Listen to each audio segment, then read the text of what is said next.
Welcome to the Thrifty Business Podcast, where we talk with thrift retailers from across the country about the challenges of running their business and how they succeed. I'm your host, Kyle Payton.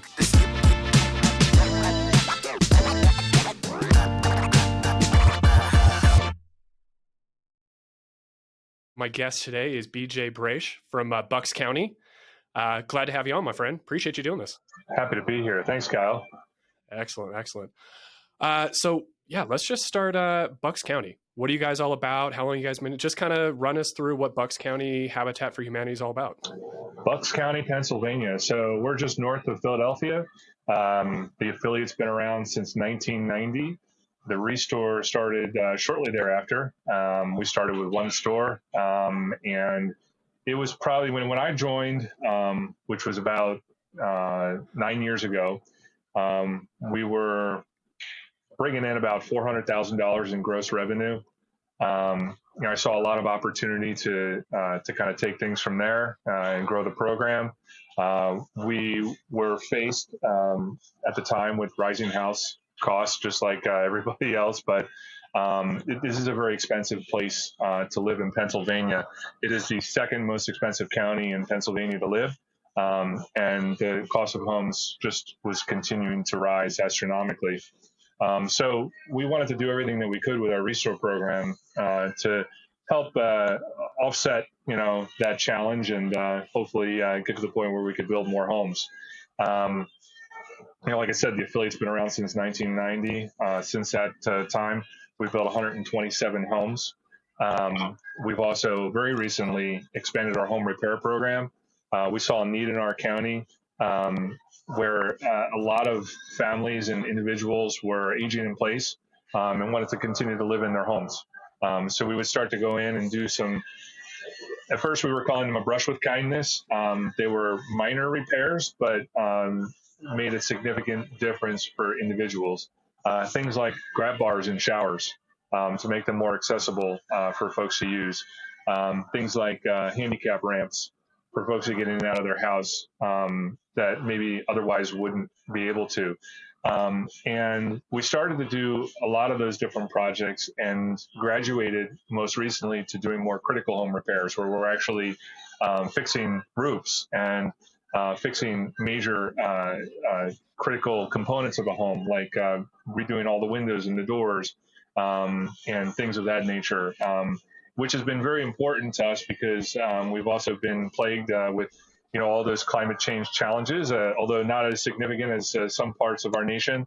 We've been experiencing more of an uptick in things like tornadoes and such, and dealing with a lot of floods and damages from those floods, from the dangerous storms that we've been experiencing. So, the critical home repair program has been a very important element of what we do. And we've also been rehabbing homes because the cost to purchase homes in Bucks County has, like I said, it's skyrocketed. So, we've found ourselves in situations where it may be difficult to buy a plot of land and build a brand new home. But perhaps maybe we'd find a scenario where we'd be buying an existing home and being able to rehab it, turn it into a habitat home, and make it affordable for somebody to actually live in.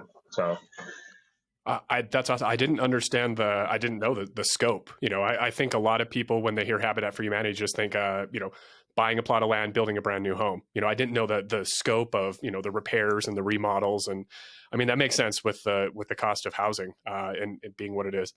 So when you guys are doing these repairs, so is that those operations, I'm assuming, are, obviously funded by grants, but then also through the business of the ReStore? Is that how that gets funded? Yeah. So, I mean, we would like to get to the point where the ReStore program is sort of covering the expenses of all the other programs, right? Kind of like the operational oversight, because it is a sustainable source of revenue. So it gives our leadership and our affiliate more confidence in expanding those different things, whether it's adding more folks on construction. Like I said, when I started and we were doing a brush with kindness, that was all done by one team. And we've actually expanded to have our own home repair director and home repair program as a completely separate entity that can go out and tackle these larger projects. And so the ReStore being a sustainable funding source to help, make sure that those costs are covered has enabled us to do those things. Now we're getting into some really exciting things because instead of being, reactive and just trying to, provide opportunities, affordable opportunities throughout the county, we're taking a proactive approach and doing more advocacy. It's one of the things that we're really excited to do going into this fiscal year, which just started in July. Is really ramp up the advocacy and collaborating with other nonprofit organizations in the community to trying to bring together all of these different conversations and these silos of programs that we've all created to kind of help in these critical areas throughout our county and kind of bring them all together. Create advocacy task force to start trying to implement real change that's lasting and can help kind of tackle some of these larger problems that we've been seeing. No, that's amazing. I mean, I've kind of just started to get into the nonprofit and understand, everything you guys do, but what you guys are doing with advocacy and, the good that you guys do in the community is absolutely amazing. So kudos to you guys. I mean, you guys are doing good work there. So I kind of wanted to take this in pivot a little bit. I know you said you've been with the ReStore or with the affiliate for 9 years. So for the listeners, kind of explain what your role is. What do you do? What your operational oversight is? That's a great question. Well, I started 9 years ago as a ReStore manager. We maybe had 2 employees in addition to myself, and we were bringing about 400,000. We knew we wanted to grow the program, so shortly thereafter, we did expand into another part of our county with a second location.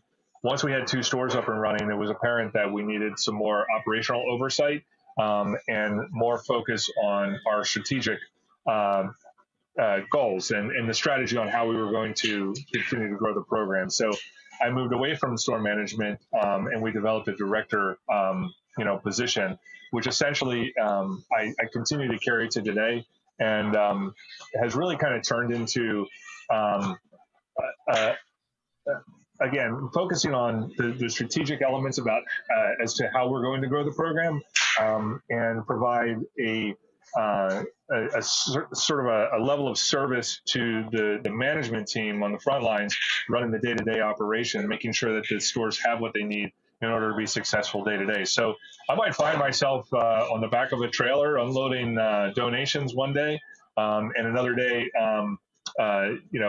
going through the numbers and, looking at, what I like to call the low-hanging fruit, opportunities to continue to expand the program, whether it's, things like switching our POS system to Thrift cards, looking at e-commerce and those different things. So, we've been implementing a lot of different changes in that regard and seeing a lot of success.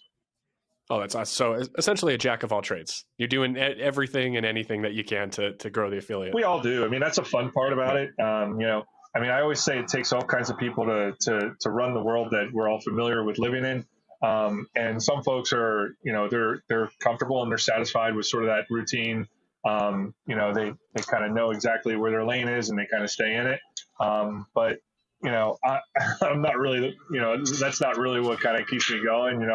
I'm going to keep my foot on the gas and, see what I can do kind of next person. And, we're always, trying new things and getting creative. And, I never quite know what the day is going to bring, this is my first podcast, by the way, so that's new, and it's fun, trying to, first for everything, right? Trying. So when you reached out and you were like, hey, you want to do this podcast? It's like, yeah, sure, let's give it a try, Yeah, I mean, let's get on the pod and let's just shoot the breeze, man. Yeah, because the nice thing I've noticed is like there's so much knowledge and there's so much expertise within this small segment. Like Thrift is kind of its own weird animal, and especially ReStore Thrift.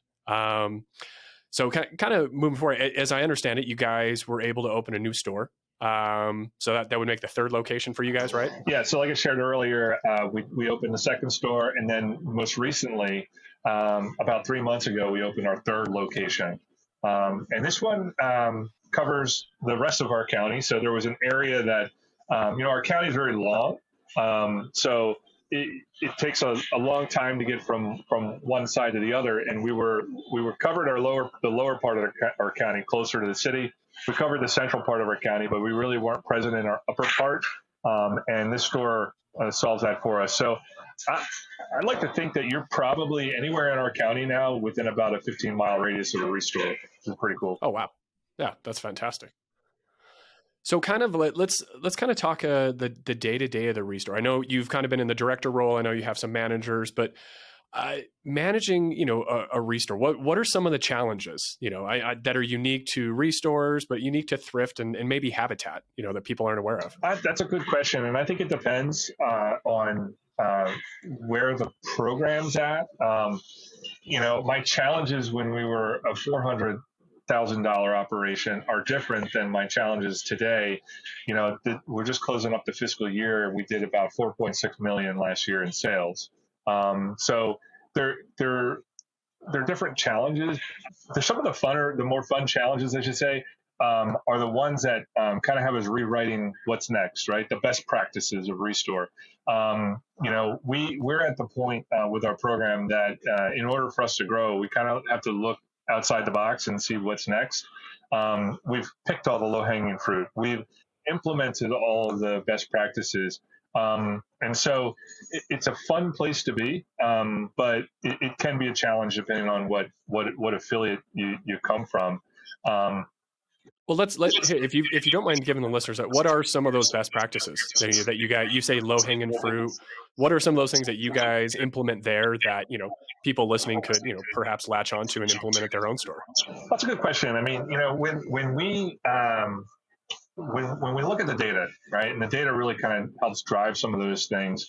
There's a couple of key metrics that we use that's pulled from an annual report that's provided by Habitat for Humanity International. And what they'll do is each year is they'll collect data throughout the ReStore network, which last I checked was over 900 stores, and maybe 750 of them report in their data, and so that they take that data and they kind of boil it all down and they come up with just a kind of like key metrics, like here's where you should be at in terms of payroll to gross sales, and here's where your sales per square foot should be at, and here's what your occupancy costs should be at.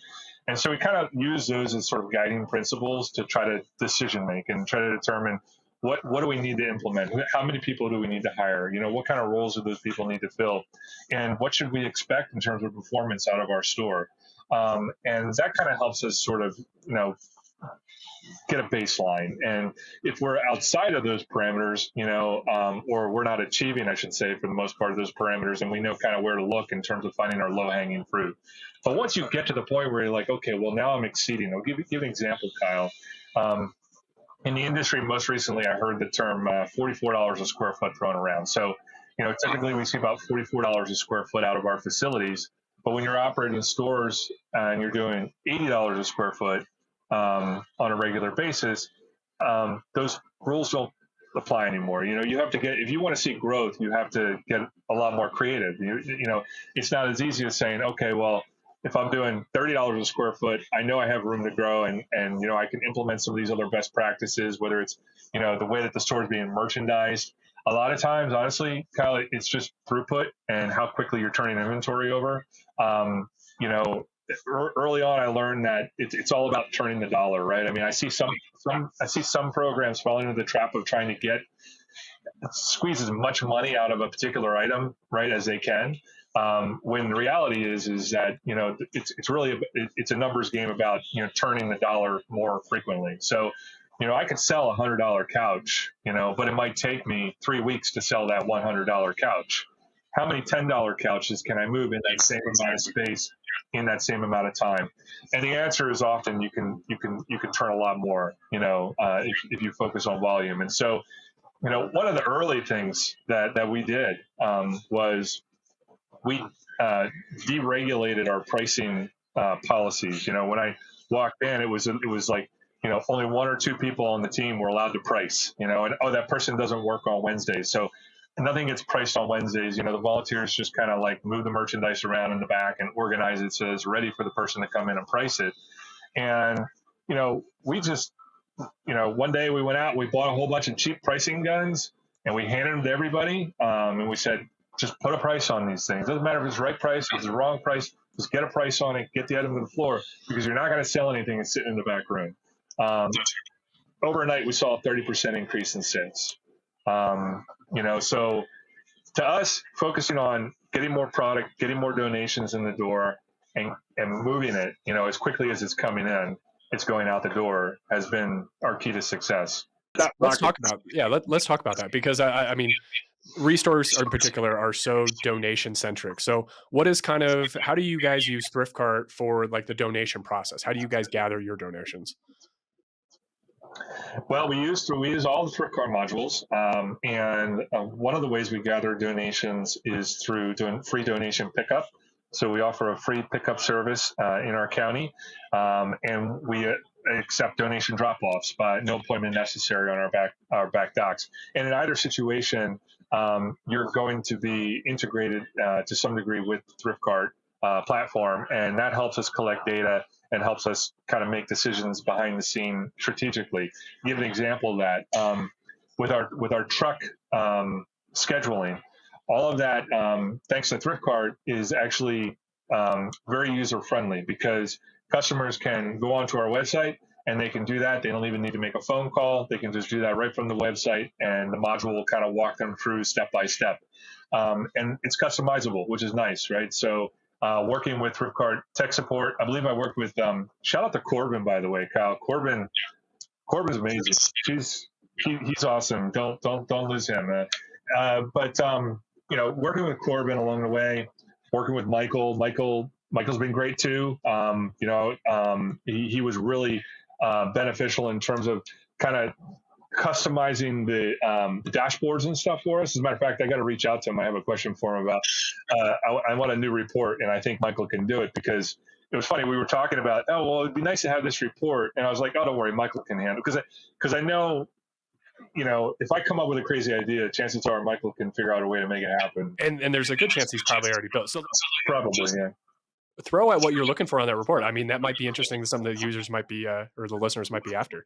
Okay, cool. So we recently noticed an interesting trend, and we're not sure why it's happening, and that is through the roundups, right? And the roundups, by the way, are awesome. And I tell everybody who's talking about Thrift Cart or thinking about going to Thrift Cart, not to worry about the initial startup costs associated with, purchasing the equipment and the different things that you need in order to get going, because you're probably going to have that cost offset very quickly within a matter of months with the Roundup feature.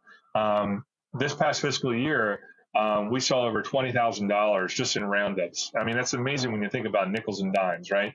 But one of the anomalies that we just noticed in looking at that data is that two of our stores, which are relatively comparable when you compare in terms of like transaction count, one of them is about 50% less in roundups than the other. And so I first thought, okay, well, maybe different parts of the county, maybe the individuals coming from that other part of the county just happen to be a little bit more generous than the other folks in the other part of the county, and they're electing to round up more frequently. That could be the case. But it also occurred to me that because we're using Thrift Cart and Thrift Cart Pay, the roundup, when you're prompted to round up, it's on a separate tablet, as you know. Instead of it going to the credit card terminal and you just using the credit card terminal, like when we had WorldPay, you have a separate tablet for the roundup prompt.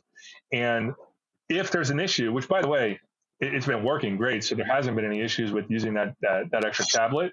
But if there's an issue with that tablet, there's I'm going to call it a fail-safe that Michael put on the system, which is essentially a link that you can bypass the roundup prompt and you can go right to the credit card terminal. And I'm wondering if maybe somebody is just, I don't know, to expedite the line, maybe just, you know what I mean? So I want to ask Michael if there's any way that he can pull a report on how many times somebody's hitting that bypass the roundup prompt, just so it's something that I can monitor to see if it's something that's happening on a frequent basis or not. Yeah, no, I know within the system and within the reporting, I know there's a lot of reports that are centric to, percentage of roundup per transaction. So yeah, no, I definitely think that would be something that Michael could program.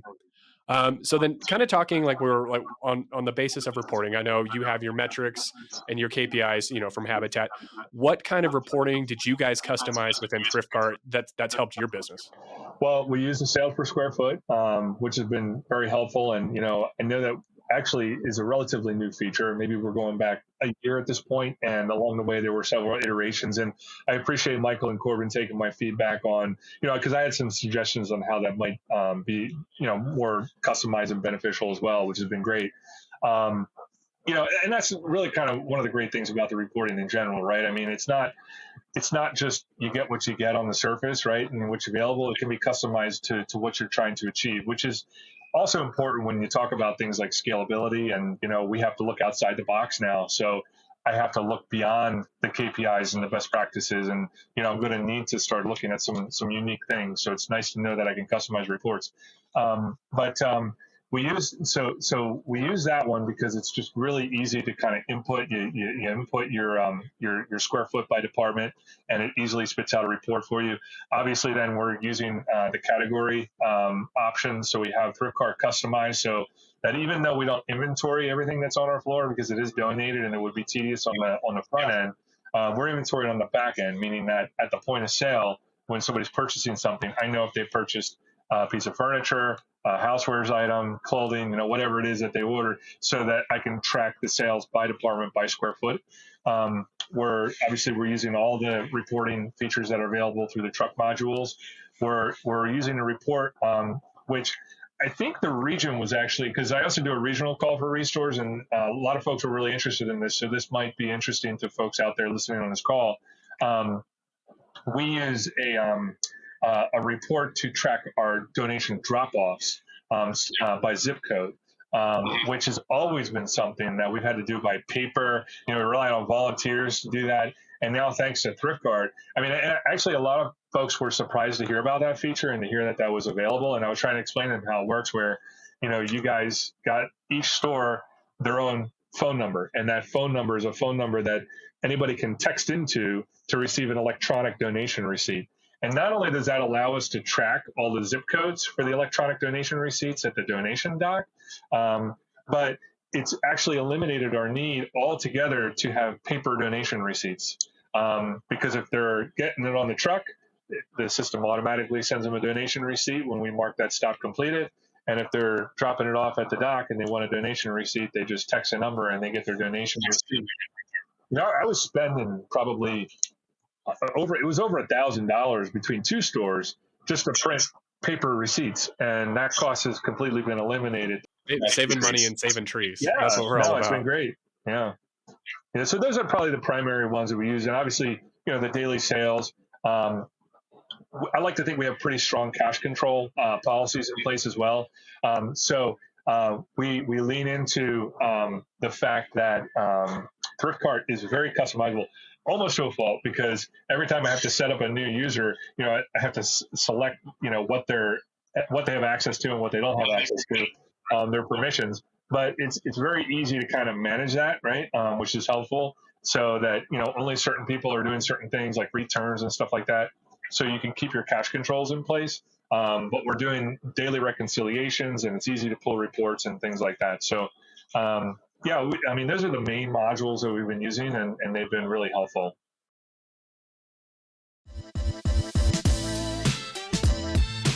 Today's episode is sponsored by ThriftCart software. ThriftCart was built specifically for thrift and reuse stores. ThriftCart helps manage all the pieces of their business. It's great for managing the donation process, tracking inventory, or taking Roundup donations at checkout. ThriftCart also has integrations for communicating with customers, so you can keep them in the loop and coming back to your store. ThriftCart does all this and more. For listeners of this podcast, ThriftCart is offering 50% off your startup costs. Click the link in the description or call 385-217-3698 to schedule a demo and redeem this offer. And now, back to the show.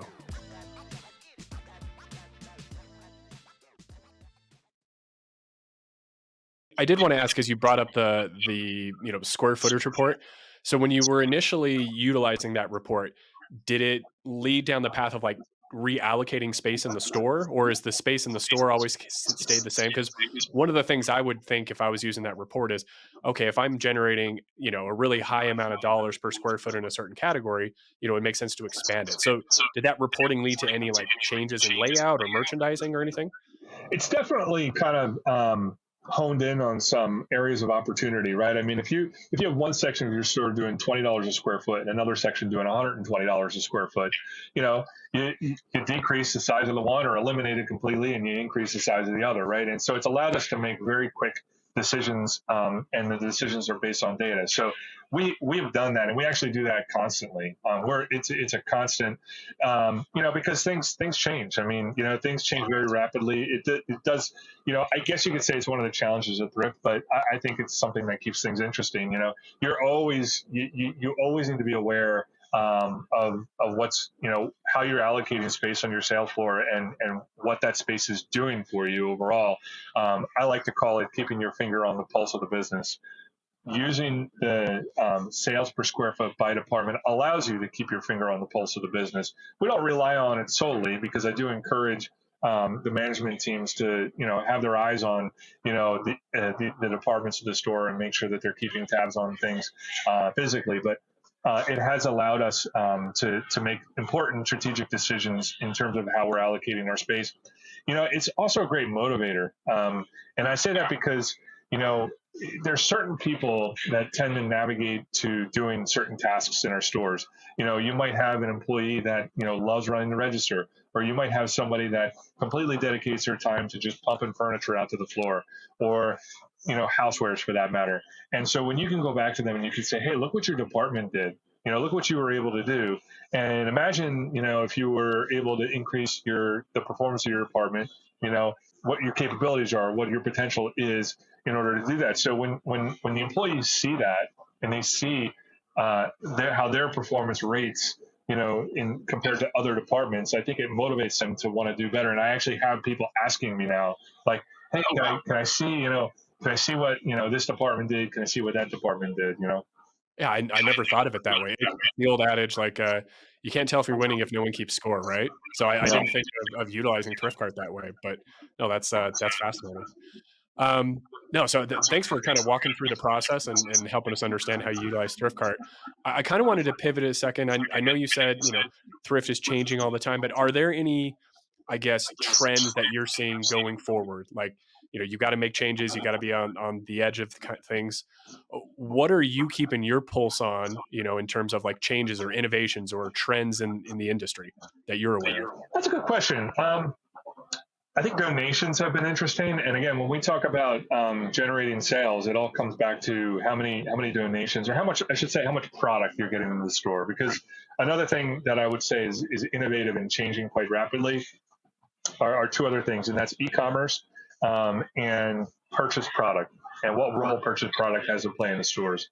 And we've been seeing a lot of stores get very interested in purchase product and its place in our business. Just to put that into perspective, I mean, I said, $4.6 million in sales last year. Over $1 million of those sales was actually in purchase goods, product that we actually purchased in and sold in our stores. And when you're looking for a POS system, and you're looking at those sort of like higher level, like what's the next step, even if you're not looking into things like purchase product sales, if you're a $400,000 operation right now, you need to be thinking about, 10 years from now, I want to be doing 4.6 million, like Bucks County. And there are certain platforms. I'll use Clover as an example, because we came from Clover to Thrift Cart, that don't have the robustness, and they don't have the tools, and they don't have the scalability and the features that would allow you to kind of grow into something like that. They might say they do, but they don't. It was our experience that it wasn't working well as we were growing our business. And so that's always something to keep in mind. And that's another great thing about Thrift Cart, is you have these different modules, and you can kind of, like, you don't need to start all of this at once, right? And you kind of grow into it. But purchase product has become more prevalent in the ReStores program. And I think it kind of started during COVID, because There was no donations, right? There's no donations. It was hard to get product and things right up. So what do you put on the shelf, right? And so we got creative and we got purchased product in. And, you know, I think, I kind of went through, you had a bunch of questions that, you might ask on the call. And one of them was about, competition, right? And, I thought that might come up. And, I can't ignore the fact that, when it comes to donations, when it comes to product, there's competition in the nonprofit space, right? There's other nonprofit thrift stores out there. And to some degree, you could say that we're all sort of competing for that donation. But at the same time, there's a lot of parallels and there's a lot of symbiotism within that I think that, it's been my tact rather to actually work together across the network, even outside of the ReStore network, but just across the nonprofit thrift sector in general, and work with the other stores because we all kind of specialize in something, right? Right. It's something that kind of makes our store unique, right? We're building, like when you think Habitat for Humanity, you think building materials and, we have a lot of furniture and stuff like that, but, clothing doesn't necessarily come to mind. But there are other nonprofit thrift stores in just in our network and beyond that would, specialize more specifically on those types of things. So it's finding a way to be the most convenient program for your donors, right? And so I try to think of like how a donor, try to get in the psyche of a donor, right? And I say this as a guy that currently is driving around with a truck full of donations, and I have been for, it's probably been in the back of my car for like 2 months now, and I come to the thrift store every single day. So like, what's stopping me, right, from, dropping off those donations? Well, I happen to know that, we don't sell clothing, and the clothing that I have in my car, I know can, do better at this other location and that sort of thing. So I try to do the best I can, but, we're at the same time, we're always trying to find a way to make it as convenient for the donor, right? If the donor wants to drop off 3 bags of clothes and 2 bags of housewares, I want to put the housewares on my shelves. I may not necessarily want the clothing, but how can I make it all come together to be as convenient as possible to try to get those donations? So that's been a challenge in our industry, and I think that whoever ends up being more successful with trying to find ways to say yes as opposed to saying no, that's who's going to win. Right? I mean, if you talked about the competition, and you talked about it from a competitive, level, whoever finds a way to say yes wins, period. Whether it's things that are getting dropped off at the door, whether it's working with corporate donors, right? Who have, you get a phone call and you say, hey, I have 20 tractor trailer loads of tile. Well, in the past, I would have said no, right? Because I had one store, I didn't have a forklift, I don't have loading docks, some cases it used to just be me driving the truck, out there picking stuff up. And so I would say no to that, but we've kind of changed the tack. We say we need to say yes to these things because if we don't say yes, somebody else is going to get it.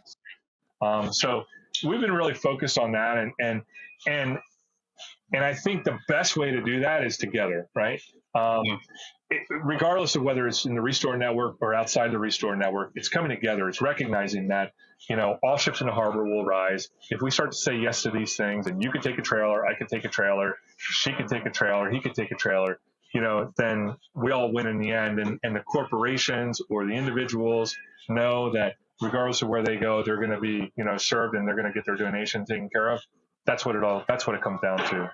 That's a fascinating point. I hadn't thought of that. And now looking back at it, I remember a conversation at one of the symposiums that we did. And kind of to your point, it's like, oh, well, I'm going to take the clothes, but I created a partnership with the local Goodwill, right? So, I'll take the clothes because I get the appliances. And you know what? They come over once a month and pick up the clothes I don't want, So to your point, everybody, if you're all working together, everybody wins.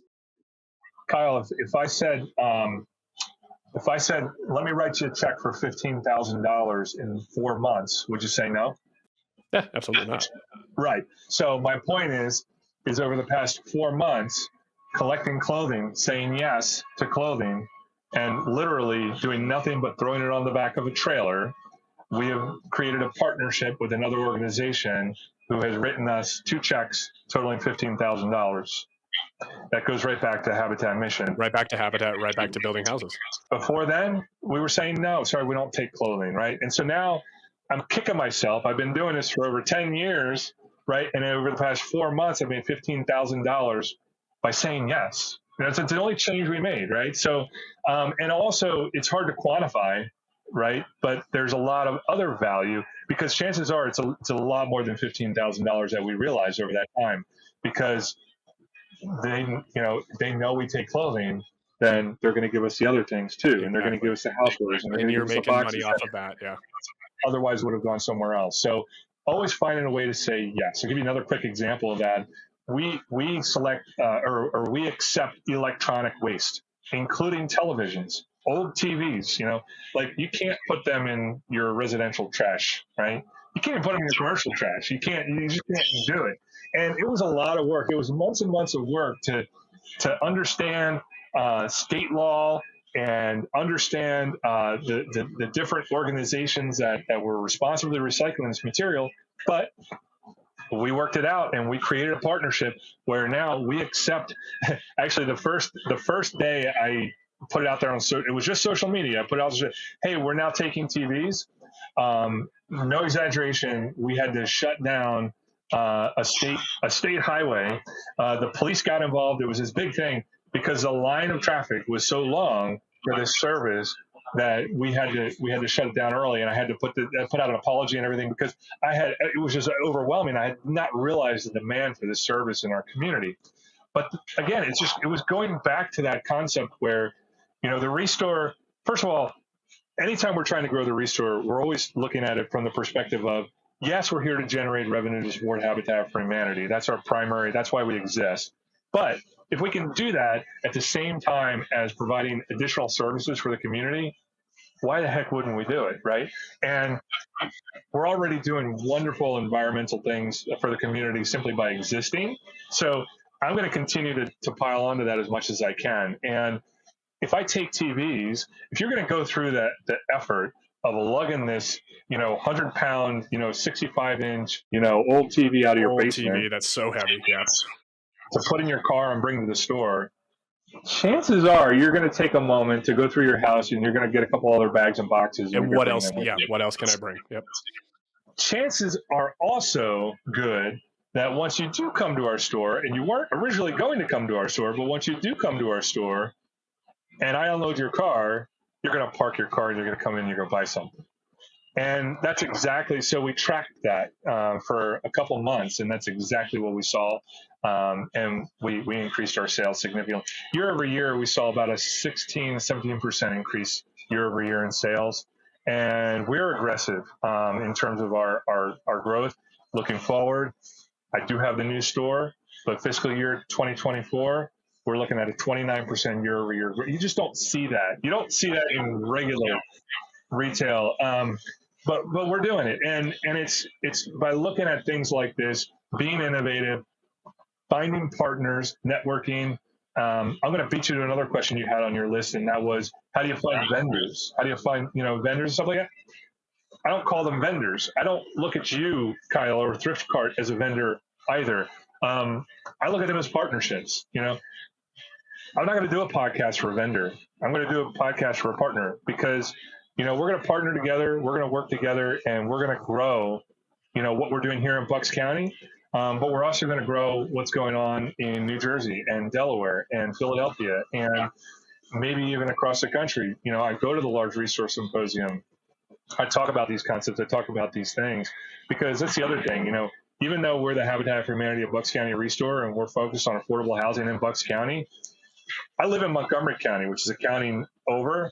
When I cross county line, it's not like, oh, I don't care about affordable housing anymore. It's not, that's what I do at work. No, we're passionate about this. We care about affordable housing. So we're going to, I like to think that, in finding partners, in building the program and developing new best practices and helping other affiliates, our reach hopefully is so large and so difficult to quantify that we may never know. And that's okay, because we're on a mission and, we got our foot on the gas and we're going to keep it going.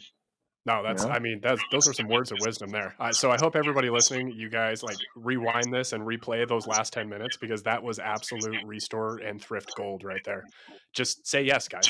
Say yes. It's such a simple concept, but I think at times you get blinders on in your business model and you're so focused on, metrics or things like that, you don't take a step back to realize by, taking TVs. I mean, you shut down a freeway. That's insane. Did you guys ever quantify that? Like by taking TVs, what did that do to sales? Were you guys able to figure that out? We can. We have all the data, right? And not only that, but we have the data. We're actually tracking how much weight in TVs we're recycling through the recycling plant that we're working with, that we're partnered with. And it has so much future potential. I worked with another organization that had a grant, and we went through a process of actually developing our own business plan specifically on e-waste recycling. And it's fascinating. I can sit here and do a whole other podcast on this for you with Kyle, but there are, I estimated, based on obviously facts, data, information, business study by experts in the field, that to start within a year, we could probably generate an additional $3 million in net proceeds, this after expenses, just in electronic waste recycling.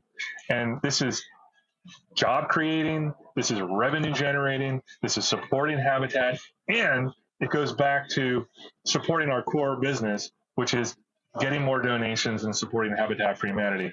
And so obviously that's, again, we're looking outside the box. We're looking real high level, like what is the next phase of evolution for the ReStore program with some of these concepts, but there is untapped potential, like significantly. And it's all about saying yes. And it's looking at those hard to reach areas. And because we all have them, we all have those things we say no to. And it's no matter where you go, no matter what store, no matter what nonprofit thrift store you look at that accepts donations, they all have the same, no, I can't take entertainment centers. No, I can't take China hutches. No, if you're a ReStore, you don't take clothing. Whatever's on that list of no, take that list of no and just one step at a time, working through it and find a way to say yes to those items and find a way to turn that around into a positive, and it's gonna pay off. As far as quantifying it, tracking it, that's easy to do because we have a thrift cart, we have our sales reports, we can look back, we can see our traffic counts, we can see how many transactions are going through. I know exactly when I started the program. Because we shut down a freeway, what I'm doing is I'm actually using another service called Eventbrite, which is a free event scheduling. It's free if you don't charge your customers. So like you can use Eventbrite for like concert tickets and different things, but we're not selling anything. We're just opening tickets up to folks, and I can use that for free. And I open up I think we have 10 tickets per day that we open up, and people can sign up to drop off their television. We don't police it. That's the big secret. So like if there's anybody in the community that hears this podcast, the secret's out. You can come with your TV and you don't need a ticket because it's not like we're checking somebody but we don't want to shut down the freeway. We want to kind of put some controls in place to kind of make sure that we're not, inundating our team with that responsibility. But it works out really well. And I can see how many people have elected to accept one of those tickets and how many people came that day and all those great things. Wow. Everybody listening, this is gold right here. To wrap this up, BJ, thank you so much for your time. This has been an absolute pleasure. I learned a lot as well. That's why I love doing this, is because, I've talked to, a couple other affiliates, a couple other nonprofits, and every time I do this, everybody does things a little bit different, right? But the knowledge is transferable all over the place. So everybody listening, guys, I think that we can wrap this up and just say yes. Say yes to those donations, say yes to everything, and that's going to expand your business model. So that's a wrap on this edition of Thrifty Business. BJ, my man, thank you so much. We'll be in touch, and take care.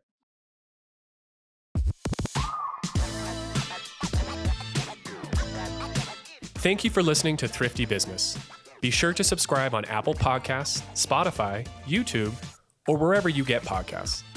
Leave a rating or review to let us know what you think. For more interviews with business owners, visit thriftcart.com/interviews, where you'll find transcripts, show notes, and videos for all of our episodes.